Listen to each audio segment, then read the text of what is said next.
Dans cette vidéo, on va démontrer la présence ou non de l'eau dans certains aliments, c'est-à-dire des substances solides ou bien liquides. نريد أن نتعرف هل مادة ما تحتوي على الماء أم لا.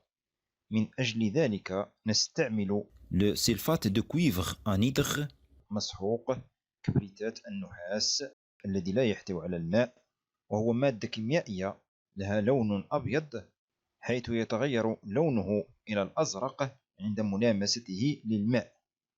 إذن يمكن استعمال مسحوق كبريتات النحاس الذي لا يحتوي على الماء رائزا للكشف عن وجود الماء في مادة ما.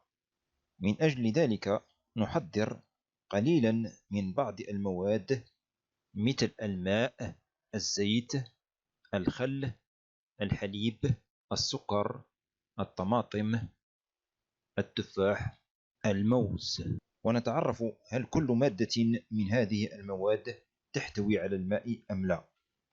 Pour cela, on prépare des petites quantités de l'eau, d'huile, vinaigre, le lait, le sucre, la tomate, la pomme et banane. On va donc utiliser un test de reconnaissance de l'eau dans ces substances. Ce test consiste à mélanger le sulfate de cuivre anhydre avec chacune de ces substances. Le sulfate de cuivre anhydre a une couleur blanche et par suite, si sa couleur se change et devient bleue avec une substance, on dit que cette substance contient de l'eau. Par contre, s'il reste blanc, on dit que cette substance ne contient pas de l'eau. On s'assure que le sulfate de cuivre devient bleu avec l'eau. Pour cela, on prélève un peu de sulfate de cuivre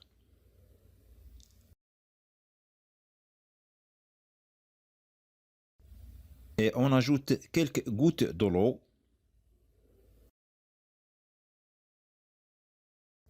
On observe que le sulfate de cuivre devient bleu avec l'eau. On teste est-ce que l'huile contient de l'eau ou non. Pour cela, on prélève un peu de sulfate de cuivre.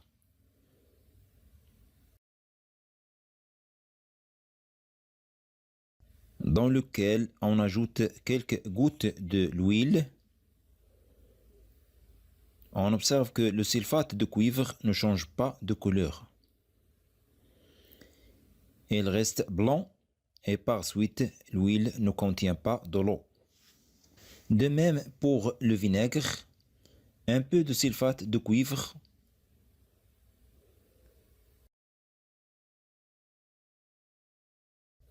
Et on ajoute quelques gouttes de vinaigre.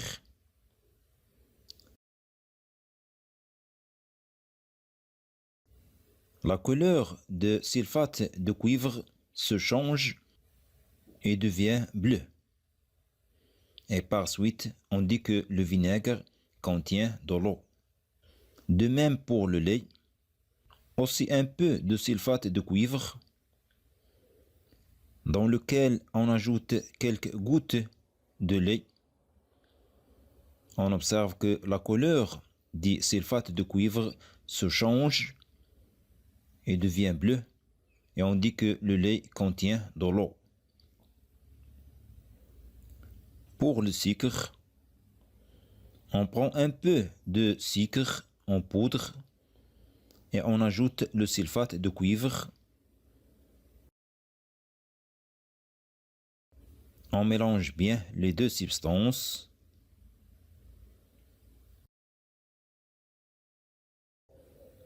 On observe que la couleur du sulfate de cuivre ne change pas, reste blanche.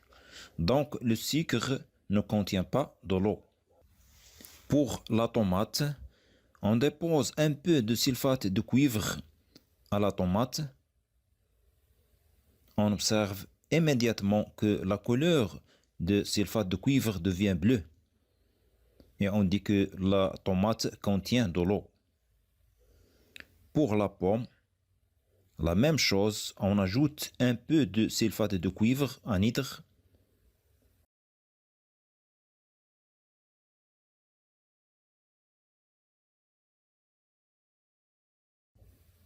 On étale le sulfate de cuivre. On observe que la couleur du sulfate de cuivre devient bleue. Donc, la pomme contient de l'eau. Pour la banane, aussi la même chose. On ajoute un peu de sulfate de cuivre.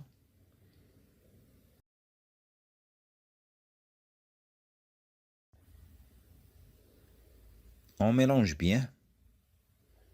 On observe que le sulfate de cuivre change de couleur et devient bleu.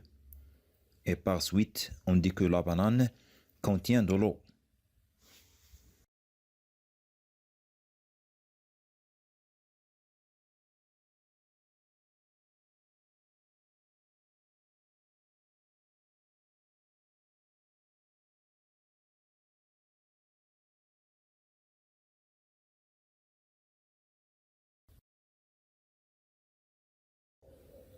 On observe que la couleur du sulfate de cuivre ne change pas, reste blanche, donc le sucre ne contient pas de l'eau. Pour la tomate, on dépose un peu de sulfate de cuivre à la tomate. On observe immédiatement que la couleur de sulfate de cuivre devient bleue. Et on dit que la tomate contient de l'eau. Pour la pomme, la même chose, on ajoute un peu de sulfate de cuivre, anhydre.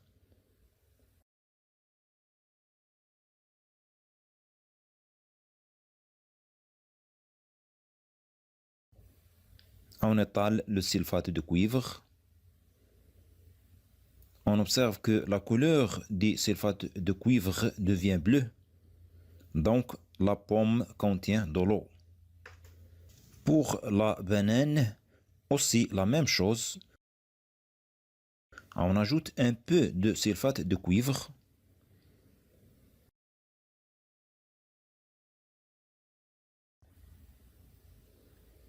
On mélange bien. On observe que le sulfate de cuivre change de couleur et devient bleu. Et par suite, on dit que la banane contient de l'eau.